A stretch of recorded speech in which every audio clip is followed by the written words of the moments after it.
Alors, bonjour à vous, bienvenue sur cette vidéo, donc j'espère que tu vas bien.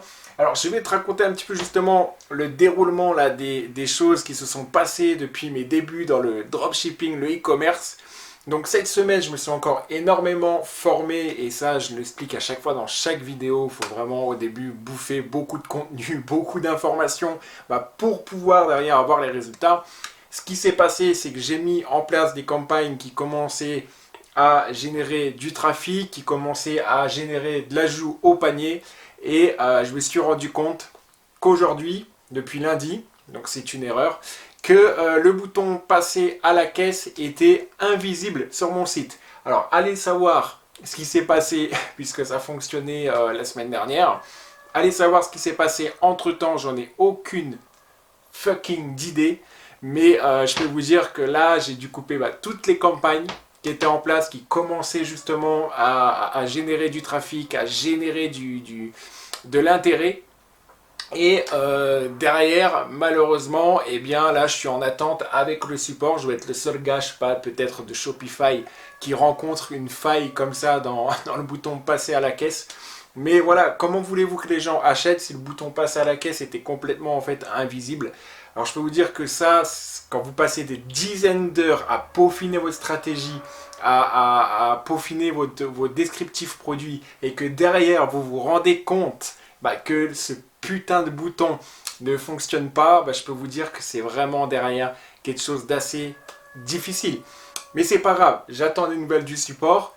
Ils vont, j'espère, régler le problème très très vite pour que je puisse derrière continuer mes campagnes. En plus, j'ai des campagnes de retargeting. C'est ce que je vous expliquais là. Qu'est-ce que c'est que le retargeting mis en place? Et je peux vous dire que je les ai un peu ici. Enfin bref. Donc, si vous voulez vraiment développer votre e-commerce sur Internet et vous voulez faire de la pub Facebook, il va falloir programmer ce qu'on appelle un pixel. Donc le pixel, vous allez dans votre gestionnaire de publicité et vous avez en fait tout simplement un onglet pixel. Alors si vous avez un site Shopify, c'est très simple, vous copiez le code, vous collez le code dans l'onglet adéquat du site Shopify et derrière comme ça, le pixel va vous permettre en fait de récolter les données de vos utilisateurs, c'est-à-dire toutes les personnes qui vont se rendre sur votre site internet, qui vont cliquer sur vos pubs, etc. Et bien le pixel, lui, au fur et à mesure du temps, il va récolter les données, grossir au fur et à mesure du temps, et va pouvoir justement savoir qui est réellement votre client, c'est-à-dire qui va définir, entre guillemets, votre avatar client. Ça, c'est la première chose d'un pixel, c'est-à-dire vraiment, il va savoir à qui s'adresser, qui clique le plus souvent sur vos publicités, etc. Si vous faites des campagnes publicité Facebook, vous ne mettez pas de pixel, arrêtez tout de suite. Vous jetez l'argent par les fenêtres. Concrètement, si vous ne faites pas vos campagnes comme ça, derrière, il ne se passera absolument rien et vous ferez vos campagnes sans même savoir ce que vous faites. Donc, programmez le pixel. Avec ce pixel, vous allez pouvoir aussi faire ce qu'on appelle des campagnes de retargeting. Donc, les campagnes de retargeting, qu'est-ce que c'est? C'est tout simplement, je vous donne l'exemple. Vous avez attiré sur votre site internet, donc votre pub, qui est ici, d'accord? Donc sur la pub, vous avez tout simplement généré 100 personnes, ok? Sur ces 100 personnes, vous en avez par exemple 3 qui ajoutent au panier. Ajout au panier, d'accord? Tac. Ça veut dire qu'ici, vous en reste 97. Donc entre 100 moins 3, donc 97. C'est-à-dire que les 97 autres personnes, en temps normal, quelqu'un qui fait une publicité sans pixel, eh bien les 97 personnes, elles sont perdues. C'est-à-dire qu'il ne saura jamais les retargeter, les recibler. Ok? Qu'avec un pixel, ça va vous permettre justement de recibler ces 97 autres personnes. Comment? Tout simplement en faisant une campagne de publicité, donc de retargeting.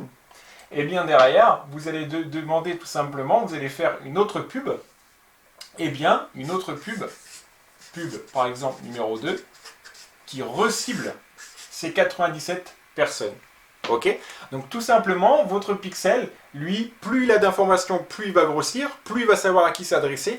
Et derrière, vous allez pouvoir créer ce qu'on appelle des audiences personnalisées pour recréer des publicités destinées uniquement aux personnes qui ont déjà vu votre pub numéro 1, d'accord? Donc, toutes les personnes qui ont vu la pub numéro 1, donc il s'agit des 97 autres personnes, bah, vous allez les renvoyer, vous allez recréer une nouvelle pub avec une nouvelle audience, l'audience que vous aurez créée grâce au pixel, et vous allez les renvoyer, donc à chaque fois, recibler les 97 autres personnes qui ont déjà vu votre première pub, ok?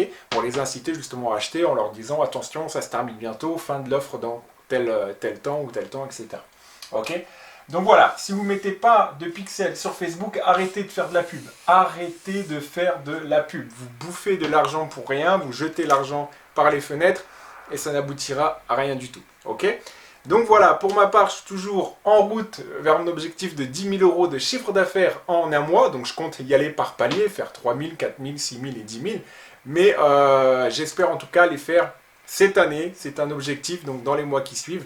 N'hésitez pas à vous abonner à ma chaîne YouTube, à également mettre un pouce bleu si cette vidéo vous a plu, à la partager ou à m'envoyer également un email à l'adresse mail qui s'affiche dans le descriptif. A très bientôt et bonne route dans le e-commerce.